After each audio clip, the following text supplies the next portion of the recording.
ఓం మహాగణాధిపతయే నమః. ఓం గురుభ్యో నమః. ఓం శ్రీమాత్రే నమః.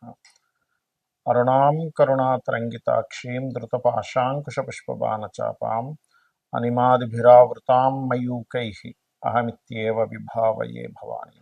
శ్రీమాత్రే నమః. ప్రేక్షకులకి ఆ లలితాంబిక అమ్మవారి యొక్క అనుగ్రహం పరిపూర్ణంగా కలగాలని మనస్ఫూర్తిగా కోరుకుంటూ మనం ఈరోజు చెప్పుకోబోయేటువంటి టాపిక్ గ్రహాల యొక్క మార్పు. అందులో ముఖ్యంగా ధనాన్ని ఇచ్చేటువంటి శుక్రుడు ప్రస్తుతం గురువుతో కలిసి మిథునంలో ఉన్నాడు. 21వ తేదీ సెప్టెంబర్ నుంచి ఆయన కర్కాటకంలోకి మారుతాడు. శత్రు స్థానం అది శుక్రుడికి. అలాగే రవి కూడా మనకి చూసుకున్నట్లయితే ఈ యొక్క ప్రస్తుతం రవి కర్కాటకంలో ఉన్నటువంటి రవి 15వ తేదీ నుంచి సింహంలో తన ఓన్ హౌస్లోకి మారుతాడు. అంటే ధనాన్ని ఇచ్చేటువంటి గ్రహం శత్రుక్షేత్రంలోకి, పేరు ప్రఖ్యాతులని ఇచ్చేటువంటి గ్రహం ఈ యొక్క సింహంలోకి మారుతున్నందుకు ఎటువంటి ఫలితాలు ఉంటాయి, ఎటువంటి విషయాల్లో మీరు జాగ్రత్తగా ఉండాలి అనేటువంటి అంశాలు మరియు రెమెడీస్ ఏం చేసుకోవాలి, పరిహారం ఏం చేసుకుంటే బాగుంటుంది అనేటువంటిది చెప్తుంది నేనైనప్పటికీ కూడా చెప్పిస్తుంది సాక్షాత్ లలిత అమ్మవారికి భావిస్తూ ఒక్కొక్క లగ్నము లేదా రాశి గురించి తెలుసుకుందాం. మీన లగ్నము, మీన రాశి. మీనం వారికి కనుక చూసుకుంటే 2 శుభగ్రహాలు 4వ స్థానంలో ఉన్నందుకు అది డ్రీమ్ హౌస్ అంటూ ఉంటారు. డ్రీమ్ హౌస్, డ్రీమ్ కార్, ఇలాగా హౌజు, కారు వీళ్ళకి మీరు ఎప్పటి నుంచో కలగంటున్నటువంటిది ఒక వస్తువే కానివ్వండి, ఒక మ్యూజిక్ సెట్టే కానివ్వండి, లేకపోతే ఒక హారం కానివ్వండి, ఇటువంటివి పొందడానికి వాళ్ళ కోరిక తీరడానికి 4వ స్థానంలో ఉండే గ్రహం అద్భుతంగా యోగిస్తుంది. లేదా ఇంట్లోనే డిజైనింగ్ కొత్తగా చూడండి, ఇంటీరియర్ చేయించుకుంటారు, లేకపోతే ఒక మంచి డ్రెస్ కొనుక్కోవాలని ఉంటుంది ఎప్పటి నుంచో.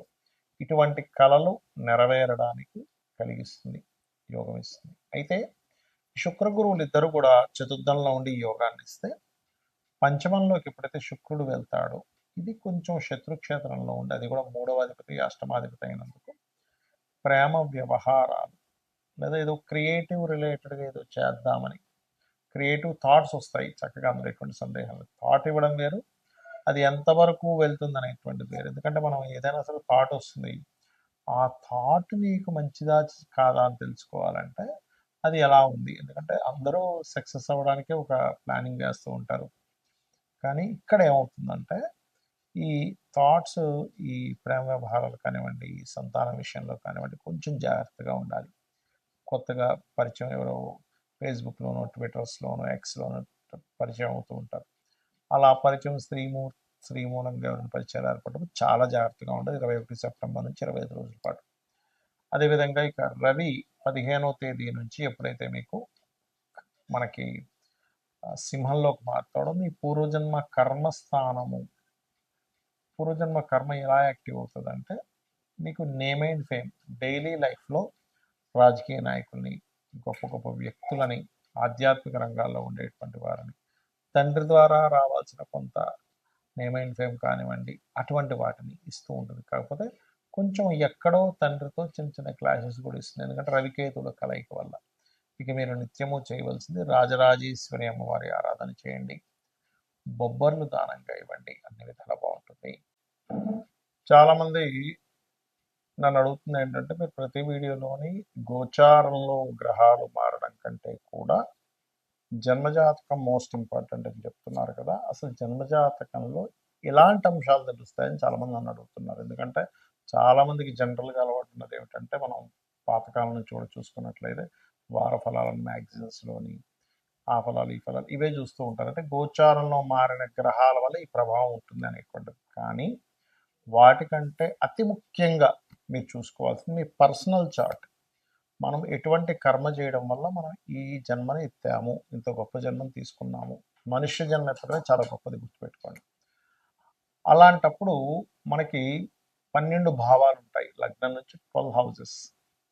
ఈ 12 హౌసెస్ వల్ల మనకు కలిగేది ఏమిటి, తెలుసుకునేది ఏమిటి అంటే మీ లగ్నము అనేటువంటిది ఒకటి ఉంటుంది. ఆ లగ్నాన్ని బట్టి మనిషి ఎంత స్ట్రాంగ్గా ఉన్నాడా, వీక్గా ఉన్నాడా, మనిషి యొక్క పేరు ప్రఖ్యాతులు కానివ్వండి, లైఫ్లో ఎదిగేటువంటి విషయం కానివ్వండి, ఏ ప్లానెట్స్ వల్ల మీకు వస్తాయి, మీరు అది రావడానికి ఏ ఉపాసన చేయాలని చాలా స్పష్టంగా మీ లగ్న భావాన్ని బట్టి తెలుస్తుంది. అలాగే ధనం విషయంలో చాలామంది ఇప్పుడు ఇబ్బంది పడుతుంది ఏంటంటే ఫైనాన్షియల్గా ఖర్చులేమో పెరిగిపోయాయి, వచ్చే ధనం ఏమో తగ్గిపోయింది. అంటే ఏమిటి, మీరు వెళ్ళాల్సిన మార్గంలో మీరు వెళ్ళటం లేదు, అందుకే మీకు ధనం రావట్లేదు. గుర్తుపెట్టుకోండి. అంటే మీ ధనాధిపతి ఏ రంగాల్లో ఉన్నాడో, ఏ రంగాల ద్వారా ధనయోగాన్ని ఇస్తున్నాడో తెలుసుకుంటే మీ యొక్క జన్మజాతకంలో అది తెలుసుకొని కనుక చిన్నప్పటి నుంచే ఆ సెక్టార్స్లో మీరు కనుక విద్యాభ్యాసం చేయడము, దానికి సంబంధించిన స్కిల్స్ నేర్చుకుంటూ ఉన్నట్లయితే ఖచ్చితంగా మీరు ఒక మంచి స్టేజ్కి వెళ్తారు. అలా కాకుండా చూడండి, కొంతమంది ఇంజనీరింగ్ చదివానండి, అకౌంట్స్లోకి వెళ్ళి స్థిరపడ్డానండి అంటుంటారు. ఇంజనీరింగ్ చదివిన అన్ని సంవత్సరాలు వేస్ట్ అయిపోయింది. సో ఈ యొక్క విషయాలు ముఖ్యంగా తెలుసుకోవాలి. ఇక మరొక విషయం ఏంటంటే సహోదరులతో ఎందుకు పడదు, మనం చేసే ప్రయత్నం ఎందుకు సక్సెస్ అవ్వట్లేదు, మూడో భావంలో ఉంటుంది. మనకి గృహయోగం వచ్చేస్తుందా లేదా, చాలామంది గృహం కొనుక్కున్నప్పుడల్లా డౌన్ఫాల్ అవుతుంటారు. ఎందుకంటే చతుర్థ భావం పాడవుతుంది, లేదా ఎడ్యుకేషన్ డిస్టర్బ్ అవుతూ ఉంటుంది. మదర్తో పడదు, మాతృ వియోగాలు, మాతృదోషాలు ఉంటుంటాయి, పితృదోషం, మాతృదోషం. ఆ రకంగా 4000 బట్టి అంటే మీరు ఏ ఫేసింగ్ తీసుకుంటే బాగుంటుంది అనేటువంటి విషయం మీ జన్మజాతకము, మీ పేరులోని మొదటి అక్షరం ద్వారా తెలుస్తుంది. సంతాన యోగాలు, లేదా ఫ్రెండ్స్, లేదా షేర్ మార్కెట్లో కలిసి వస్తుందా లేదా, పంచమం బాగుంటేనే షేర్ మార్కెట్, లేదంటే రాజకీయంగా నేను వెళ్దాం అనుకుంటున్నాను, పంచమం బాగుండాలి. పెట్టుకోండి. 6వ స్థానం కనుక మీకు బాగుంది, శత్రువుపై మీరు జయం కలుగుతుంది, లేకపోతే శత్రువుల ద్వారా మీరు ఇబ్బంది పడతారు. గుర్తుపెట్టుకోండి. డైలీ లైఫ్ కూడా 6వ స్థానంలో తెలుస్తూ ఉంటుంది. అదేవిధంగా వివాహ స్థానం, అసలు ఎప్పుడు వివాహం అవుతుంది, ఎలాంటి భార్య భర్త వస్తారనేది 7వ స్థానం బట్టి తెలుస్తుంది. లైఫ్లో పజిల్స్ అనుకోండి, ట్విస్ట్లు అనుకోండి, మార్పులు అనుకోండి, ఇవన్నీ కూడా 8వ స్థానంలో ఉంటాయి. ఆకస్మికంగా లాభాలు కానివ్వండి, ఆకస్మికంగా నష్టాలు కానివ్వండి, అది ఎప్పుడుందో తెలుసుకుంటే మీరు ఆ టైంలో చేసే ఇన్వెస్ట్మెంట్ మీకు లాభం ఇస్తుంది. ఆ టైంలో చేయకుండా ఉండడం వల్ల నష్టం కలగకుండా ఉంటుంది. గుర్తుపెట్టుకోండి. అదేవిధంగా తండ్రి, హైయర్ ఎడ్యుకేషన్, ఇవన్నీ 9వ స్థానంలోని.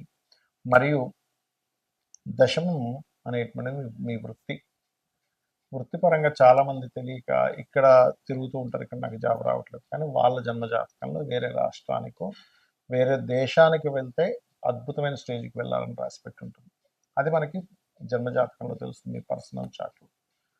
అలాగే 11వ స్థానం గెయిన్స్, అంటే వేటి వల్ల మీకు లాభాలు ఉన్నాయి, ఏ వ్యాపారం చేస్తే మీకు లాభం ఉంది, అసలు లైఫ్లో ఎందుకు మనం ఆనందించలేకపోతున్నాం, దానికి గల గ్రహం ఏమిటి, అసలు ఎందుకు అక్కడ స్ట్రక్ అయిపోయింది, మనం ఆనందించాల్సింది మనం ఎంజాయ్ చేయాల్సింది చేయలేకపోతున్నాం. మీ ఇన్వెస్ట్మెంట్స్, మీ విదేశాలు, ఇవన్నీ 12వ స్థానంలో ఉంటాయి. ఇవన్నీ జన్మజాతకంలో ఉండేవి. మరి ఈ గోచార ఫలితాలు ఎందుకు చెప్పుకుంటున్నాం అంటే సపోర్ట్. అంటే ఇప్పుడు మనం చేసేటువంటి ఒక బిజినెస్ అనుకున్నాం, ఆ బిజినెస్కి ఇప్పుడు ఉండే మార్కెట్ సపోర్ట్గా ఉందా లేదా. అంటే ఒక ఉదాహరణకి ఒక స్కూల్ బ్యాగులు అమ్మాలనుకున్నాడు, లేదా స్కూల్ డ్రెస్సులు అమ్మాలనుకున్నాడు ఒక వ్యక్తి. ఆయన స్కూల్స్ స్టార్ట్ అయిపోయిన తర్వాత పెట్టడం వల్ల ఏ ఉపయోగం ఉండదు. స్కూల్స్ స్టార్ట్ అవ్వకముందు ఒక 3 నెలలు ముందు నుంచి అమ్మితే ఉపయోగం ఉంటుంది. ఏంటంటే దట్ ఈస్ మార్కెట్ అంటారు.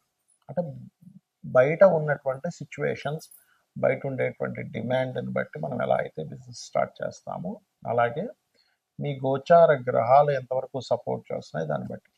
అలాగే గోచారంలో మనకి దేశకాల పరిస్థితులు కూడా. ఇప్పుడు చూడండి, మనకి రవి సింహంలోకి వస్తాడు సెప్టెంబర్ 15 నుంచి. మనం మామూలుగా గతంలో కూడా చెప్పుకుంది ఏమిటి, పర్టికులర్గా ఇప్పుడు బంగారం రేటు ఫ్లక్చువేట్ అవుతూనే ఉంటుంది. ఆ లక్ష దగ్గర అటు ఇటు ఇటు అటు కొట్టుకులాడుతూ ఉంటుంది.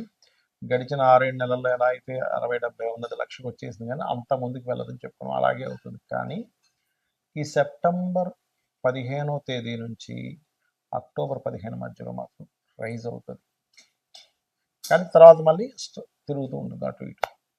అలాగే మనకి భూముల రేట్లు కూడా బాగా పెరుగుతాయి, గుర్తుపెట్టుకోండి.